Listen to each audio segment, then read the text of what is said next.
Gianni was a big one. Narinig namin yung timbre ng boses niya. Well, at 11 years old, parang siyang adult singer, kumbaga, umatake sa boses niya. And I'm actually looking for, sa team ko, I'm looking for that actually. I'm looking for yung, wala na ako masyadong kailangan i-ano for technical aspects. Kasi parang okay na siya. Sa akin na lang is performance. That's what I can enhance with.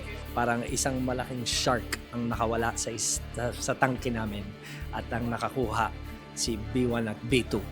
Pero he was really good. He was really professional. Halatang hasang-hasa na siya pagdating sa kanta. I guess ang choice talaga niya was to be with Pao and Miguel. So, but there are more fishes in the sea. I'll be back.